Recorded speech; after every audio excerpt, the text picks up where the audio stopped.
ಒಂದ್ ಎಕರೆಯಲ್ಲಿ ಖರ್ಚೆಲ್ಲ ತೆಗ್ದು ಒಂದೊಂದು ಕಾಲ್ ಲಕ್ಷ ಸೀಕ್ರೆಟ್ ಏನು? ರೂಟ್ಸ್ ಏನ್ ಯೂಸ್ ಮಾಡಿದ್ವಿ. ಫಾರ್ಮಿಂಗು ಒಂಥರ ಫ್ರೀಡಮ್ ಸರ್ ಇದು. ಈ ಸೊಸೈಟಿ ರಿಜೆಕ್ಷನ್ ತಡ್ಕೊಳಕ್ ಧೈರ್ಯ ಇರಿಲ್ಲ. ಬೆಳಗ್ಗೆ 6 ಗಂಟೆಗೆ ಇಲ್ಲಿಂದ ಟ್ರೈನ್ ಕ್ಯಾಚ್ ಮಾಡ್ಕೊಂಡು ಹೋಗ್ತಾ ಇದ್ರಿ, 8:15 ಆಗಿತ್ತು ನಾವು 5 ಗಂಟೆ ಲಾಗೌಟ್ ಇರುತ್ತೆ. ಅವ್ರು ಎಕ್ಸ್ಟೆಂಡ್ ಮಾಡು ಅಂದ್ರೆ ಸೈಲೆಂಟ್ ಆಗಿ 10 ಗಂಟೆವರೆಗೂ ಮಾಡು ಅಂದ್ರು ಮಾಡ್ಬೇಕು. ನಾವು ರಿಜೆಕ್ಟ್ ಮಾಡಕ್ ಆಗಲ್ಲ, ಯಾಕಂದ್ರೆ ಯಾವಾಗ ಕಿತ್ತಾಕ್ತಾರೋ ಗೊತ್ತಿಲ್ಲ. ತುಂಬಾ ಸ್ಟ್ರೆಸ್ ಲೆವೆಲ್ಸ್. ಅವ್ರ ಕೈ ಕೆಳಗ್ ನಾವಿರ್ತಾ ಇದ್ವಿ. ಈ ಸೊಸೈಟಿ ರಿಜೆಕ್ಷನ್ ತಡ್ಕೊಳಕ್ ಧೈರ್ಯ ಇರಿಲ್ಲ ಸರ್. ಇವಾಗ ನಾವು ಕೆಲ್ಸಕ್ಕೆ ಹೋಗಿದ್ರು ಒಂದು 40-50,000 ಬರೋದು. ನಾವಿಬ್ರು ಕೆಲಸ ಮಾಡಿದ್ವಿ, ಅಷ್ಟು ದುಡ್ಡು ಇಲ್ಲೇ ಮಾಡ್ತಾ ಇದೀವಿ. ಪ್ಲಸ್ ಫ್ರೀಡಮ್ ಐತೆ, ನೆಮ್ಮದಿಯಾಗಿದ್ದೀರಿ, ಸ್ಟ್ರೆಸ್ ಇಲ್ಲ. ತಿಂಗಳಿಗೆ ಒಂದ್ ಎಕರೆಯಲ್ಲಿ ಖರ್ಚೆಲ್ಲ ತೆಗ್ದು ಒಂದು ಕಾಲ್ ಲಕ್ಷ ಸಿಗುತ್ತೆ. 1.25 ಲಕ್ಷ ಒಂದ್ ಎಕರೆಯಲ್ಲಿ ರೋಸ್ ಮಾಡ್ಕೊಂಡು ನೀವು ದುಡಿತಾ ಇದ್ದೀವಿ. ಸೀಕ್ರೆಟ್ ಏನು? ರೂಟ್ಸ್ ಏನ್ ಯೂಸ್ ಮಾಡಿದ್ವಿ. ನಿಮ್ ಏನ್ ಎಕ್ಸ್ಪೀರಿಯನ್ಸ್ ಹೇಳ್ಬೇಕು ಅಂತಂದ್ರೆ ಏನ್ ಹೇಳ್ಕಂತೀರಾ? ಯಾವ್ದ್ರ ಬಗ್ಗೆ ಸರ್? ರೋಸ್ ಬಗ್ಗೆ, ಫಾರ್ಮಿಂಗ್ ಬಗ್ಗೆ. ಫಾರ್ಮಿಂಗು ಒಂಥರ ಫ್ರೀಡಮ್ ಸರ್ ಇದು. ಸೂಪರ್. ಫಾರ್ಮಿಂಗ್ ಇಸ್ ಫ್ರೀಡಮ್ ಅಷ್ಟೇ. ಆಫೀಸಲ್ಲಿ ಹೋಗಿ ಇವಾಗ ಬೆಳಗ್ಗೆ 6 ಗಂಟೆಗೆ ಇಲ್ಲಿಂದ ಟ್ರೈನ್ ಕ್ಯಾಚ್ ಮಾಡ್ಕೊಂಡು ಹೋಗ್ತಾ ಇದ್ರಿ, 8:15 ಆಗಿದ್ ನಾವು 5 ಗಂಟೆ ಲಾಗೌಟ್ ಇರುತ್ತೆ. ಅವ್ರು ಎಕ್ಸ್ಟೆಂಡ್ ಮಾಡು ಅಂದ್ರೆ ಸೈಲೆಂಟ್ ಆಗಿ 10 ಗಂಟೆವರೆಗೂ ಮಾಡು ಅಂದ್ರು ಮಾಡ್ಬೇಕು. ನಾವ್ ರಿಜೆಕ್ಟ್ ಮಾಡಕ್ ಆಗಲ್ಲ, ಯಾಕಂದ್ರೆ ಯಾವಾಗ ಕಿತ್ತಾಕ್ತಾರೋ ಗೊತ್ತಿಲ್ಲ. ತುಂಬಾ ಸ್ಟ್ರೆಸ್ ಲೆವೆಲ್ಸ್. ಅವ್ರ ಕೈ ಕೆಳಗ್ ನಾವಿರ್ತಾ ಇದ್ವಿ. ಏನಕ್ಕಂದ್ರೆ ಅವಾಗ ನಾವು ಬಿಟ್ರೆ ಬೇರೆ ಆಪ್ಷನ್ ಇದ್ದಿಲ್ಲ. ಏನಕ್ಕಂದ್ರೆ ಓದಿ ತೋಟ ಮಾಡ್ತಾವನೆ. ಈ ಸೊಸೈಟಿ ರಿಜೆಕ್ಷನ್ ತಡ್ಕೊಳಕ್ ಧೈರ್ಯ ಇರಿಲ್ಲ. 1-2-3 ಇಯರ್ಸ್ ಆದ್ಮೇಲೆ ಡಿಸೈಡ್ ಮಾಡಿದ್ವಿ ಎಷ್ಟ್ ದಿನ ಬೈದಲ್ ಬದುಕೋದು. ಸೂಪರ್. ಒಂದೇ ನಮ್ ತಂದೆ ತಾಯಿ ಇವಾಗೂ ಬೈತಾರೆ. ಎಲ್ಲಾದ್ರೂ ಫಂಕ್ಷನ್ಸ್ ಹೋದಾಗ ಯಾರಾದ್ರೂ ನಿಮ್ ಮಕ್ಳು ಏನ್ ಮಾಡ್ತಾವ್ರೆ ಅಂತ ಕೇಳಿದ್ರೆ ಅವ್ರಿಗೆ ಇವಾಗೂ ಹೆಸಿಟೇಷನ್, ತೋಟ ಮಾಡ್ತಾರ ಅಂತ ಹೇಳಿ. ಓಕೆ. ಸೊ ಇದು ನಿಮ್ಗೆ ಅಲ್ಲ, ನನಗೂ ಹಂಗೆ ಬೈತಾ ಇದ್ರು. ಏನು ಕೆಲಸ ನಿಮ್ದು ವಿಡಿಯೋಸ್ ಬರೀ MSc ಮಾಡಿದೀನಿ ಅಂತ ಹೇಳ್ಕಂತಾನೆ ಹೋಗಲಿ. ನಾನು ಮೇಕೆ ಸಾಕ್ತಿದ್ರು ಬ್ರದರ್. ಮೇಕೆ ಸಾಕ್ತಿದ್ದಾಗ ಜನ ನನ್ನ ಬಾಯಿ ತುಂಬಾ ಮೇಕೆ ಸಾಕ್ತಿದ್ದೇನೆ ಅಂತ ಹೇಳ್ತಿಲ್ಲ. ಕುರಿ ಅಂತಂದ್ರು ಖುಷಿ ಹಂಗೂ ಅಂತಿರ್ಲಿಲ್ಲ. ಕತ್ತೆ ಅಂದ ನಾಯಿ ಸಾಕ್ತಾವನು, ಕತ್ತೆ ಸಾಕ್ತಾವನ ಅಂತ ನಿಮ್ಮನ್ನ ಹೀಗಾಳ್ಸಕ್ ಹೇಳ ಅಂತ ಮಾತುಗಳು ಕರೆಕ್ಟ್ ಅಲ್ಲ. ಈಗ ಸುಮ್ನೆ ಮಾರ್ಕೆಟ್ ಹೋಗಿ 7,500 10,000 ರೂಪಾಯಿ ಜೋಬಲ್ ಇಟ್ಕೊಂಡ್ ಬರೋದು. ಸರ್ ಇವಾಗ ನಾವ್ ಕೆಲ್ಸಕ್ಕೆ ಹೋಗಿದ್ರು ಒಂದ್ 40-50,000 ಬರೋದೇನು.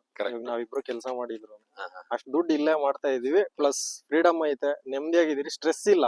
ನನ್ ಫ್ರೆಂಡ್ಸ್ ನನ್ ಜೊತೆ ಮಾಡ್ತಿರೋರೆಲ್ಲ ಅದೇ ಹೇಳ್ತಾ ಇರೋದು. ಇವಾಗ ನನ್ ಜೊತೆ ಓದ್ದವರೆಲ್ಲ ಗುರು ನಮ್ಗೆ ಜಾಬ್ ಸೆಕ್ಯೂರಿಟಿ ಇಲ್ಲ. ಇವಾಗ ಅವ್ನ ಫ್ರೆಂಡ್ ಬಂದು ಒಂದು 40-45 ಲಕ್ಷ ಲೋನ್ ಐತೆ. ಅವನ್ಗೆ ಲಾಸ್ಟ್ ಡಿಸೆಂಬರ್ ಎಂಡ್ಗೆ ಡೇಟ್ ಕೊಟ್ಬಿಟ್ಟವ್ರೆ. ಏನೋದು ನಿಂದ್ ರಿಲೀವ್ ಮಾಡ್ಬಿಡ್ತೀವಿ, ನೀನ್ ಕೆಲಸ ಮಾಡ್ತಿದ್ದಿ ಪ್ರಾಜೆಕ್ಟ್ ಆಟೋಮೇಟ್ ಮಾಡಿದೀವಿ, ನೀನ್ ಬೇರೆ ಎಲ್ಲಾದ್ರೂ ಹುಡ್ಕೋಪ ಅಂತ. ಇವಾಗ ಪೀರಿಯಡ್ ಸರಿ ಇಲ್ಲ. ಅವ್ನ್ 3-4 ಮಂತ್ಸ್ ಇಂದ ಫುಲ್ ಪ್ರಿಪೇರ್ ಆಗಿ ಎಲ್ಲಾ ಕಡೆ ಇಂಟರ್ವ್ಯೂಸ್ ಫೇಸ್ ಮಾಡ್ತಾವನು, ಎಲ್ಲೂ ಓಪನಿಂಗ್ಸ್ ಇಲ್ಲ. ಏನ್ ಮಾಡೋದು ಅವನು? ಸುಮಾರು ಜನ ಹಿಂಗೆ ಅವ್ರೆ ಸರ್. AI ಬಂದ್ಮೇಲೆ ತುಂಬಾ ಇಂಪ್ಯಾಕ್ಟ್ ಆಗ್ಬಿಡ್ತು ಎಲ್ರದ್ದು. ಅವರೆಲ್ಲ ಹೇಳ್ತಾರೆ ಸ್ವಲ್ಪ ಸಂಬಳ ಕಡಿಮೆ, ದುಡಿಮೆ ಕಡಿಮೆ ಇದ್ರು ನೀನ್ ನೆಮ್ಮದಿಯಾಗಿದ್ಯಾ, ನಿನ್ ಕೆಪಾಸಿಟಿ ಏನು ನಿನ್ಗೆ ಗೊತ್ತಿದೆ, ನೀನು ಎಷ್ಟು ಅರ್ನ್ ಮಾಡ್ತೀಯಾ, ಎಷ್ಟು ಸ್ಪೆಂಡ್ ಮಾಡ್ತೀಯ ಅನ್ನೋದು ನಿನ್ಗೆ ಐಡಿಯಾ ಐತೆ. ಎಷ್ಟು ಎಕರೆ ಇದೆ ಬ್ರದರ್? ನಮ್ದು ಇಲ್ಲಿ 1 ಎಕರೆ ಇದೆ, ಅಲ್ಲಿ ಕೆಳಗೆ 10 days ಬ್ಯಾಕ್ ಒಂದು ಹೊಸ ಪ್ಲಾಟ್ ಮಾಡಿದೀವಿ. ಕರೆಕ್ಟ್, ನಂಗೆ ಹೇಳ್ತಾ ಇದ್ದಾರೆ ಹೊಸದೊಂದು ಮಾಡಿದ್ರೆ ಟೋಟಲ್ 2 ಎಕರೆ. 2 ಎಕರೆಯಲ್ಲಿ ಈಸಿಯಾಗಿ ಎಷ್ಟು ದುಡಿತಾ ಇರೋ ತಿಂಗಳಿಗೆ? 1 ಎಕರೆನೇ ಸದ್ಯಕ್ಕೆ ಇರೋದು ಕರೆಕ್ಟ್ ಅಲ್ಲ? 1 ಎಕರೆ ತಿಂಗಳಿಗೆ ಎಷ್ಟು ದುಡಿತಾ ಇದೆ? 1 ಎಕರೆಯಲ್ಲಿ ಖರ್ಚೆಲ್ಲ ತೆಗ್ದು ಒಂದು ಕಾಲ್ ಲಕ್ಷ ಸಿಗುತ್ತೆ. 1.25 ಲಕ್ಷ 1 ಎಕರೆಯಲ್ಲಿ ರೋಸ್ ಮಾಡ್ಕೊಂಡು ನೀವು ದುಡಿತಾ ಇದ್ರಿ. ಪ್ಲಾಟ್ ಚೆನ್ನಾಗಿ ಮೇಂಟೈನ್ ಮಾಡಿ, ಸೊ ನೀವು ಚೆನ್ನಾಗಿ ಪಕ್ಕಾ ಮೇಂಟೈನ್ ಮಾಡಿದ್ರೆ ಒಂದ್ಸರ್ತಿ ನೋಡಿ ಆಗಲ್ಲ. ಚೆನ್ನಾಗಿ ಮೇಂಟೈನ್ ಮಾಡಕ್ ಸೀಕ್ರೆಟ್ ಏನು? ಸೀಕ್ರೆಟ್ ಏನಂದ್ರೆ ಚೇಂಜ್ ಮಾಡಿ ಯೂಸ್ ಮಾಡ್ಬೇಕು. ಫಂಗಿಸೈಡ್ಸ್ ಗ್ರೂಪ್ ವೈಸ್ ಚೇಂಜ್ ಮಾಡಿ ಯೂಸ್ ಮಾಡ್ಬೇಕು. ಇನ್ಸೆಕ್ಟಿಸೈಡ್ಸ್ ಅಷ್ಟೇ ಕೊಡ್ತೀವಂತ ಓವರ್ ಆಗಿ ವಾಟರ್ ಸಾಲ್ಯುಬಲ್ಸ್ ಕೊಡೋದು, ಅಥವಾ ಬಲ್ಕ್ ಫರ್ಟಿಲೈಸರ್ಸ್ 10-20 ಮೂಟೆ ಹಾಕ್ಬಿಡೋದು, ಈ ತರ ಎಲ್ಲ ಮಾಡಿದ್ರೆ ಕೆಟ್ಟೋಗುತ್ತೆ.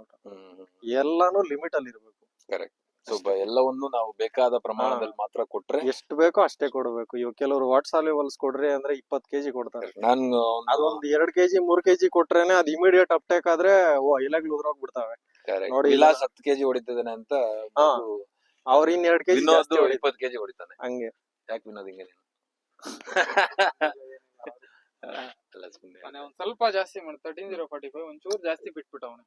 ಅದಕ್ಕ 3 kg ಕೊಡ್ತಾ ಇದ್ದೆ, 5 kg ಕೊಟ್ಟೆ. ಕರೆಕ್ಟ್ ಆಗಿ ನಾನು ಕೊಟ್ಟಿದ್ ನೆಕ್ಸ್ಟ್ ಡೇ ಸ್ಪ್ರೇ ಮಾಡ್ಬೇಕಿತ್ತು, ಮಳೆ ಹಿಡ್ಕೊಂಡ್ಬಿಡ್ತು. 2 ದಿನ ಸ್ಪ್ರೇ ಲೇಟ್ ಆಗಿದ್ದು, ಒಂದ್ ಎಲೆ ಉದ್ರಿರಿಲ್ಲ. ಹಿಂಗೆಲ್ಲ ಇದ್ದಿತ್ತು ತೋಟ, ಇನ್ನ ಬ್ಯೂಟಿಫುಲ್ ಆಗಿತ್ತು. ಒಂದ್ 10-15 ಜನ ಬಂದ್ ನೋಡ್ಕೊಂಡು ಹೋಗಿದ್ರು ಮಾರ್ಕೆಟ್ ಇಂದ. ಸೊ ಯು ವಿಲ್ ಸೇ ನೀವು ಪ್ರೌಡ್ ಆಗಿ ಹೇಳ್ತೀರ ಫಂಗಸ್ ಬ್ಯಾಕ್ಟೀರಿಯಾಗಳು ಯೂಸ್ ಮಾಡ್ಕೊಂಡು ಲಿಮಿಟೆಡ್ ಗೊಬ್ಬರಗಳ ಲಿಮಿಟೆಡ್ ಫಂಜಿಸೈಡ್ ಗಳು ಕೊಡ್ತಾ ಇರೋದ್ರಿಂದ ನಿಮ್ ತೋಟ ಎಷ್ಟು ಚೆನ್ನಾಗಿದೆ. ತಿಂಗಳಿಗೆ 1-1.5 ಲಕ್ಷ ಗ್ರೂಪ್ ದುಡಿತಾ ಚೇಂಜ್ ಇದ್ದಾರೆ. ಮಾಡಿ ಹೊಡಿಬೇಕು, ಕಾಂಬಿನೇಷನ್ಸ್ ಜಾಸ್ತಿ ಮಾಡಬಾರ್ದು, ಚಿಗುರಲ್ಲ ಗಿಡ. ಅದೆಲ್ಲ ಹೇಳ್ಕೊಂಡು ಸೊ ನಿಮ್ ಡೈಲಾಗ್ ನಂಗೆ ಇಷ್ಟ ಆಯ್ತು. ವ್ಯವಸಾಯ ಅಂದ್ರೆ ಫ್ರೀಡಮ್, ಫ್ರೀಡಮ್ ಅಷ್ಟೇ. Farming is freedom. ಇಬ್ರು ಸೂಪರ್ ಬ್ರದರ್ಸ್ ಇದಾರೆ. ಜಾಬ್ ನನಗೆ ಬೇಡ ಅಂತ ಅನ್ಕೊಂಡು ಆ ಜಾಬ್ ಅಲ್ಲಿ ಏನ್ ದುಡಿತೀವೋ ಅದಕ್ಕಿಂತ ಜಾಸ್ತಿ ದುಡ್ಕೊಂಡು ಫಾರ್ಮಿಂಗ್ ಇಸ್ ಫ್ರೀಡಮ್ ಅಂತ ಒಂದು ಟ್ಯಾಗ್ಲೈನ್ ಹಾಕಿದ್ರೆ ನೆಕ್ಸ್ಟ್ ಟೈಮ್ ಒಂದು ಬೋರ್ಡ್ ಹಾಕೊಂಡ್ಬಿಡ್ಬೋದು. Farming is freedom.